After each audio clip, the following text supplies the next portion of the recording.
পূজা কৰা হৈছে কালি শক্তিৰ প্ৰতীক হিচাপে পূজা কৰা হৈছে কিন্তু এজন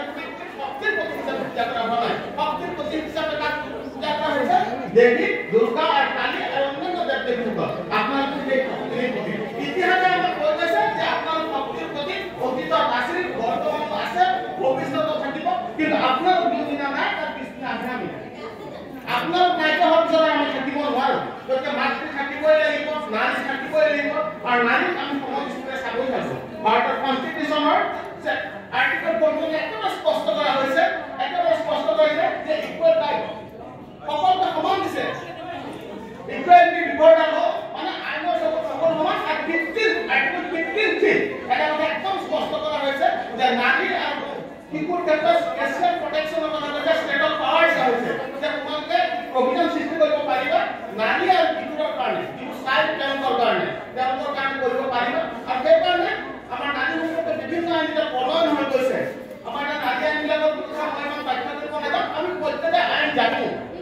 ইয়াত আইন নজনা মানুহ কোনো অহা নাই আইন জানো কাৰণে আমি এটা চিষ্টেমেটিক জীৱন যাপন কৰি আছো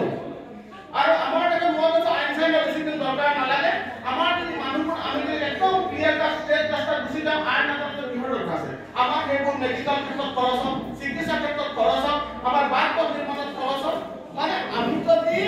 আমাৰ ইতিহাসক সন্মান কৰোঁ তেতিয়াহ'লে আমি প্ৰতিজন আৰু নাৰী শক্তি কিন্তু এটা কথা প্ৰমাণ কৰে মই নাৰী শক্তিৰ কথা এটা কথা প্ৰমাণ কৰে ভাৰতৰ ইতিহাসৰ যদি আৰু এবাৰ আমি চাওঁ আহোম ৰাজত্বৰ সময়ত চাওঁ বা তাৰ পিছত পৰ্যায়ত চাওঁ এগৰাকী নাৰী হৈছে ত্যাগৰ প্ৰতীক আৰু সেই ত্যাগৰ প্ৰতীকখন আছে জয়মতী জয়মতীয়ে কৈ কৈছে মই মোৰ দেশ আৰু জাতিৰ কাৰণে কি কৰিব নোৱাৰো এগৰাকী মাতৃয়ে প্ৰমাণ কৰি কৈছে সেইদৰে আমি নাৰী শক্তি প্ৰমাণ কৰি কৈছে যে আমি এগৰাকী মাদাৰ টেৰেছাৰ জন্ম দিব পাৰোঁ আমি যদি প্ৰয়োজন হয় আমি এগৰাকী ৰাণী গাইডেনৰ সৃষ্টি কৰিব পাৰোঁ আমি যেনেকৈ মূলা গাভৰুৰ সৃষ্টি কৰিব পাৰোঁ আমি কনকলতাৰ সৃষ্টি কৰিব পাৰোঁ গতিকে তোমালোকে নাৰী শক্তি ওলাই নকৰিবা এই মহান্ত সমাজ এই পবিত্ৰ সমাজ 13 বছৰ হৈ গ'ল এই পবিত্ৰ সমাজ সকলো আই মাতৃলৈ আপোনালোকৰ দীৰ্ঘায়িত কামনা কৰিছোঁ বিশ্বত নাৰী শক্তি সবলীকৰণ ক্ষেত্ৰত বৃহৎ অৱদান আগবঢ়াই গ'ল তেখেতসকলক মই আজি তেখেতক প্ৰণিপাত জনাইছোঁ মোৰ নিজ মাতৃ আৰু এই জ্যেষ্ঠ মাতৃসকল সকলোকে প্ৰণিপাত জনাই মই কৈছোঁ নাৰী সুৰক্ষা হ'ব লাগিবই হৈছে আৰু ভাৰতৰ কনষ্টিটিউচন কিন্তু একদম চক্ৰ হৈ বনাইছে যে কোনো বেয়া চক্ৰতে চাব নোৱাৰে আৰু এই যে নাৰী আন্দোলন এই নাৰী আন্দোলন আমাৰ কি কথা কৈ গ'ল দুটা কথাই কৈ গ'ল যে আমি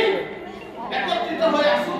আৰু তেওঁলোকে পৃথিৱীবাসীক জনাই দিছে ৰাষ্ট্ৰ ব্যৱস্থাক জনাই দিছে কৰ্পৰেট চেক্টৰক জনাই দিছে পুঁজিবাদী শক্তিক জনাই দিছে প্ৰাৰ্থীসকলে নাৰীক বেয়া ব্যৱস্থাই তেওঁলোকক জনাই দিছে তোমালোকে আমাৰ কিন্তু বেকাকে নাচাবা আৰু তোমালোকে কিন্তু আমাৰ দ্বিতীয় শ্ৰেণীৰ নাগৰিকৰ হিচাপে ব্যৱহাৰ নকৰিবা যোনদিনাখনে ৰাষ্ট্ৰীয় প্ৰতিবাদ কৰিবা এই দেখিছে চৰকাৰ গোট খাইছে তেওঁলোক একত্ৰিত হৈ ইয়াত প্ৰতিবাদ কৰিব গতিকে জানি শক্তি আজি এই পবিত্ৰ সমাজত মই আপোনালোকৰ প্ৰণিপাত জনাইছোঁ আপোনালোকৰ যি বাইদেউ আপুনি বহুত জ্ঞানী ব্যক্তি হিচাপে আপোনাৰ ধুনীয়া বক্তব্য আগবঢ়ালে আপোনাকো মই প্ৰণাম জনাইছোঁ এই মঞ্চত